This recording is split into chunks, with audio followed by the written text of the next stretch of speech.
ٹھیک. اس کے بعد انہوں نے سوال کیا، لوگ کہتے ہیں کہ اگر بینک میں جاب کرنا حرام ہے تو اکاؤنٹ کھولنا بھی حرام ہے، ہم کس طرح سمجھائیں؟ دیکھیے یہ بات بہت کامن ہے، مجھ سے بھی لوگ سوال کرتے ہیں کہ بینک میں جاب حرام ہے. اگر میں ہاں کہہ دوں تو کبھی سامنے تو نہیں کہ بعد میں بولتے ہیں ان کے اکاؤنٹ دو کتنے بینک میں، اور ہم کو بول رہے بینک میں جاب کرنا حرام ہے.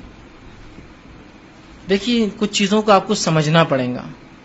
ٹھیک، کچھ چیزوں کو سمجھنا پڑے گا. سمجھ لیجئے، ایک چیز کے بغیر اگر میرا کوئی چارہ ہی نہیں ہے، ایک چیز کے بغیر میرا کوئی چارہ ہی نہیں، زندگی میں جی ہی نہیں سکتا ہوں، اس کے بغیر میرے معاملات ہو ہی نہیں سکتے ہیں، اگر اس کام کو میں مجبوراً کروں تو کیا اس مجبوری کے جواز کو آپ حلال مان لیں گے؟ اس مجبوری کے جواز کو حلال مان لیں گے؟ تو بینک میں جاب کرنا حرام ہے، لیکن بینک میں اکاؤنٹ کھولنا مجبوری ہے. دونوں کو سمجھنا پڑے گا آپ کو اور ہم کو. اس لیے کہ اگر سمجھ لیجیے آج کے دور میں پیسے کو اور پیسہ، فائنانس دنیا میں، اکنامی جو ہوتی ہے دنیا میں زندگی کے اللہ نے قائم مقام بنائی ہے. یہ زندگی اس کے بغیر محال ہے سوچنا ہے پیسہ نہیں اور زندگی. اب سمجھ لیجئے مجھے اپنا یہاں کا پیسہ کہیں بھیجنا ہے ایک تجارت کے لیے، کیسے بھیجوں بتائیے؟ آپ لے جائیں گے اپنے جیب میں لگا کے پیسے کو میرے ہو 10-20 لاکھ روپیہ، کیسے بھیجوں گا؟ اکاؤنٹ ٹرانسفر ہی ہوگا، ظاہر سی بات ہے نا. جب اکاؤنٹ ٹرانسفر کی بات آئیں گی تو بینکس کی ضرورت ہے. اب یہ الگ بات ہے کہ ہمارے پاس سودی بینکنگ کا نظام ہے، اسلامک بینکنگ ہوتا تو الگ بات، ہم مجبور ہیں.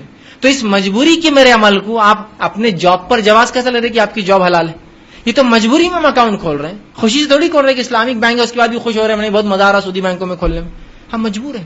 اس کے بغیر ٹرانسفر آف منی نہیں ہو سکتا ہے، اس کے بغیر جو ہمارے بزنس کی گارنٹیز نہیں لیتی. جیسے گورنمنٹ کی کوئی اسکیم آپ کو فائدہ اٹھانا، گورنمنٹ بولتی ہے ہم گارنٹی لائیے، اور گارنٹی بینک کی چاہیے ہم کو، اور گارنٹی ہم نہیں مانتے کیونکہ ان کے نزدیک وہی انسٹیٹیوشن ہے جو پیسہ دے سکتا، اگر یہ آدمی ڈبا دے تو وہ دے گا. بیجی جس کو بولتے بینک گارنٹیز، کیا کریں گے بتائیے؟ تو دیکھیے اکاؤنٹ کھولنا ایک مجبوری کی صورت ہے اور جاب کرنا مجبوری کی صورت نہیں ہے. ہاں کوئی کہے کہ بھائی ہمارے پاس پورے اورنگ آباد میں صرف بینک اور بینک ہی شہر ہے، اورنگ آباد کا رہنے والا کہاں جائے؟ تو پھر بولا جا سکتا ہے، سوچا جا سکتا ہے، لیکن الحمدللہ ایسے حالات نہیں ہیں. کئی جابس ہیں تو بہرحال بینکنگ کی جاب درست نہیں ہے. اکاؤنٹ کھولنا بینک میں مجبوری ہے، تو مجبوری کے فتوے کو آپ حلال اور جواز پہ نہ لے لے کہ ہر چیز حلال.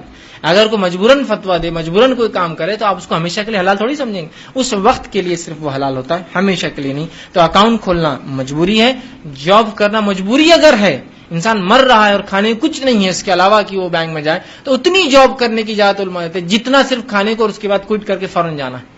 ٹھیک ہے، تو وہ مجبوری کی صورت ہے. لیکن اکاؤنٹ کھولنا تو بہرحال اس کے علاوہ میں سمجھتا ہوں آج پیسے کے ٹرانسفر کا کوئی چارہ ہی نہیں ہے. تو لہٰذا اور میرے پاس پیسہ کیا جیب میں لے کے گھوموں گا میں آج؟ کیا کروں گا؟ بہرحال یہ مجبوریاں ہیں، تو اب مجبوریوں کو جو ہے کسی کام کے حلال ہونے کا جواز نہ لے لیں. کسی نے سوال کیا پچھلی مرتبہ جو